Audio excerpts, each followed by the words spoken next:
जितनी भी मातृशक्तियाँ विराजमान हैं सभी को चरण स्पर्श, जितने भी बड़े भाई विराजमान हैं सभी को चरण स्पर्श, और जितने भी हमारे साथी क्रांतिकारी साथी हैं उन सभी को जय सिया राम, जय माता दी, जय माता। आज ये स्वाभिमान यात्रा चंबल और ग्वालियर में इसलिए आई है कि यहाँ के शेरों को निमंत्रण देना है और उनसे कुछ बातें करनी है, उन्हें कुछ चीजें बतानी है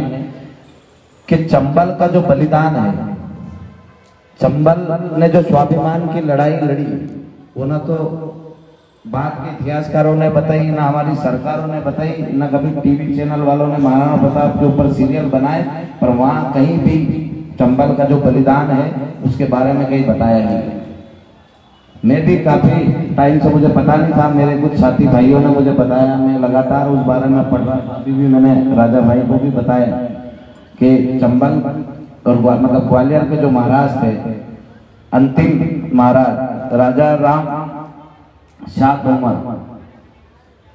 उनका राज्य था ग्वालियर में। आज अपन पूरे ग्वालियर में घूमे, न तो उनकी कहीं प्रतिमा दिखी, न कहीं उनके इतिहास को बताया गया। तो राजपूतों का इतिहास शुरू से दबाया जा रहा है, दफनाया जा रहा है, और आप और हम उसमें सहभागी बनकर पार्टियों की जय जयकार कर रहे हैं। क्या हमने हमारे पूर्वजों के बारे में जो लड़ाकू यहाँ के रहे बाकी के नाम से जाना जाता है, मगर ये चंबल ग्वालियर स्वाभिमानी लोगों का है, जिन्होंने मुगलों के खिलाफ हल्दी घाटी के युद्ध में सबसे पहले मोर्चा संभाल के महाराणा प्रताप का साथ दिया था। महाराणा प्रताप का बहुत कम राजाओं ने साथ दिया था, उनमें से जो सबसे पहले आगे आके लड़े और एक ही पीढ़ी के मतलब एक ही परिवार की 3 पीढ़ियों का बलिदान चंबल ने दिया है एक ही दिन में, स्वाधीनता और स्वाभिमान की लड़ाई। ये किसी ने बताया नहीं, ये किसी ने इतिहास में पढ़ाया नहीं। तो आप और हम इसके दोषी है, क्योंकि हम नेताओं की जय जयकार कर रहे हैं, पर जो हमारे पूर्वज थे जिन्होंने मान सम्मान और स्वाभिमान की लड़ाई महाराणा प्रताप के साथ कंधे से कंधा मिला के लड़ी, उनका नाम भूल गए, उनका कर्म भूल गए, उनका बलिदान भूल गए। तो आप और हम सबको जो राजा राम शाह तोमर थे, उनको शाह इसलिए कहा जाता था कि जब उनके पिता श्री राजा विक्रमादित्य यहाँ वीर गति को प्राप्त हुए थे, उसके बाद यहाँ मुगलों का राज हुआ। तब राजा राम सिंह जी ने शाह परिवार के खिलाफ, मुगलों के खिलाफ 18 साल तक तार लड़ाई लड़ी, और जब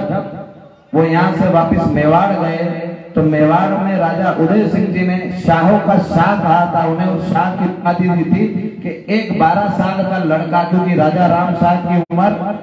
मात्र 12 साल थी और उन्होंने 18 साल तक मुगलों से संघर्ष करा, तो उनके बारे में उनको एक उपाधि दी गई राणा उदय सिंह जी के द्वारा, महाराणा उदय सिंह जी के द्वारा, कि शाहों के शाह है, कि जो एक बच्चा 18 साल इन मुगलों से लड़ा, शाहों से लड़ा, तो उनको शाहों के शाह की उपाधि दी गई थी। तब से उनको राम सिंह तोमर की जगह राजा राम सिंह तोमर कहा जाता था, कि राजा राम शाह तोमर की उनको उपाधि मिली। और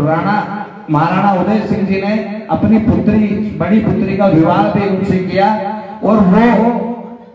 एक पीढ़ी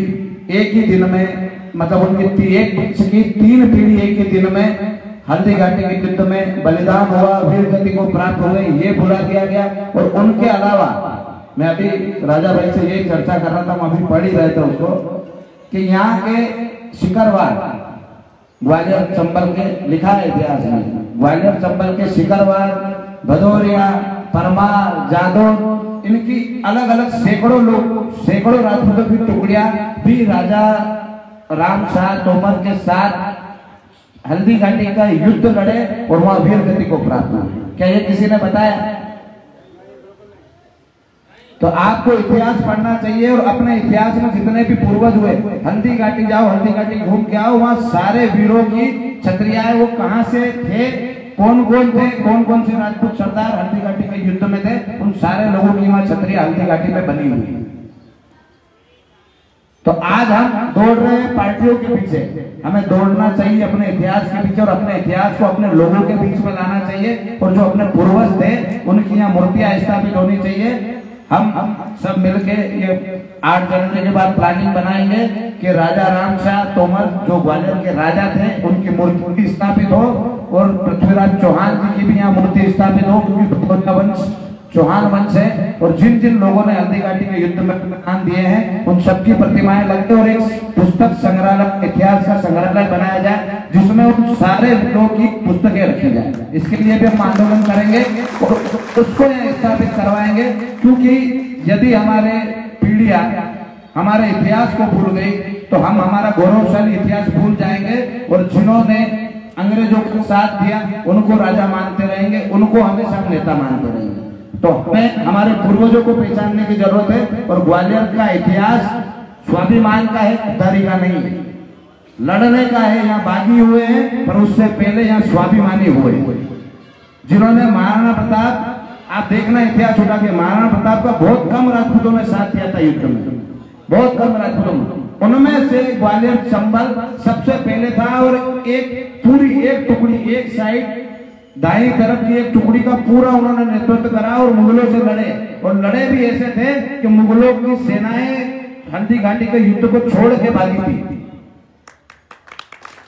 तो इस बलिदान को हमें भूलना नहीं है और 8 जनवरी, आने वाली 8 जनवरी भी स्वाभिमान और स्वाधीनता की लड़ाई है। हम किसी पार्टी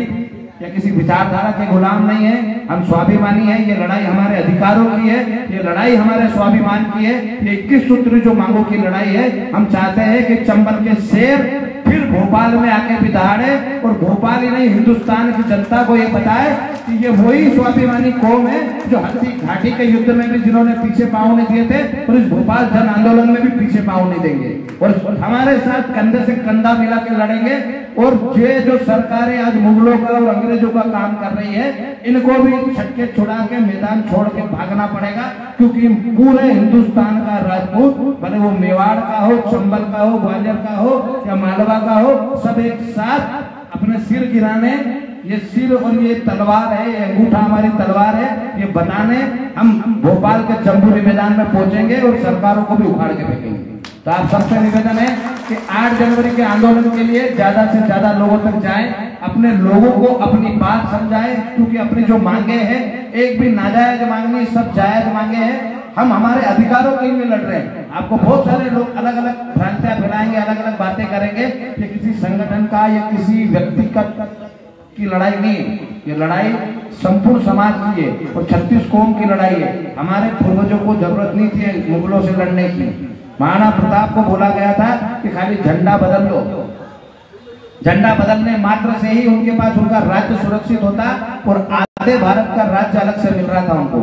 पर महाराणा ने अपने स्वाभिमान के साथ समझौता नहीं किया और उन्होंने युद्ध को चुना और उसी युद्ध में राजा राम शाह तोमर और उनके जो भी यहाँ के सैनिक थे, अलग अलग राजपूत सरदारों की जो टुकड़ियां थी, उनने भी उसी स्वाभिमान को चुना और वो युद्ध में कूद पड़े। और ये भी स्वाभिमान की लड़ाई है, आपको भी इस युद्ध में कूदना है, हम भी इस युद्ध में कूद चुके हैं। अब स्वाभिमान के साथ समझौता नहीं होगा, ये लड़ाई हम लड़ रहे हैं तो इसको जीतेंगे। तो आप सब पधारोगे भोपाल, तो आप सबको तो पधारना है, पर आपके यहाँ गांव-गांव घर-घर जाके बताना पड़ेगा कि ये लड़ाई किसी की निजी नहीं है, ये लड़ाई हम सबकी है। और यदि हम सब तन मन से लग के इस लड़ाई में लगेंगे तो ही हम इसको जीतेंगे। आप सब मेहनत हमसे ज्यादा कर सकते हो। हम स्वाभिमान यात्रा के माध्यम से ग्वालियर तक पहुंच पाए हैं, पर आप गांव-गांव घर-घर तक जन जागृति यात्रा के माध्यम से अभी भी अपने पास 20-21 दिन का समय है, इसमें आप गांव-गांव घर-घर तक पहुंच सकते हैं और अपने लोगों को जागरूक कर सकते हैं कि ये जो लड़ाई है, जो 21 सूत्री मांग है, आपके पास पैम्फलेट आया है, ये उनको हाथ में देना कि कौन सी मांग है जो हमारे हितों के लिए नहीं है, 36 कौम के हितों के लिए नहीं है। क्योंकि हम क्षत्रिय है और क्षत्रिय ने 36 कौम की रक्षा के लिए पहले भी तलवार उठाई थी, पर आज तलवार उठाने का समय नहीं है, अंगूठा दबाने का समय है। जब वो अंगूठा दबाने का आएगा तब हम वो भी दबाएंगे, पर आज हमें सिर गिना के उनको बताना है कि हमारे साथ सर्व समाज है और हम सर्व समाज के हितों की बात कर रहे हैं, आपको वो बातें माननी पड़ेगी। और भोपाल 8 जनवरी आपको आने से कोई नहीं रोक सकता, वो आंदोलन है, क्योंकि उस क्षत्रियों को कोई किसी आंदोलन करने से नहीं रोक सकता। क्षत्रियों ने पहले भी पांव पीछे नहीं दिया था, आगे भी नहीं देंगे। हम 8 जनवरी को वहीं जम्बूरी मैदान में आपको मिलेंगे। आप सबसे भी निवेदन है कि आप भी वहां पधारें। इसी के साथ जय माता दी, जय माता दी।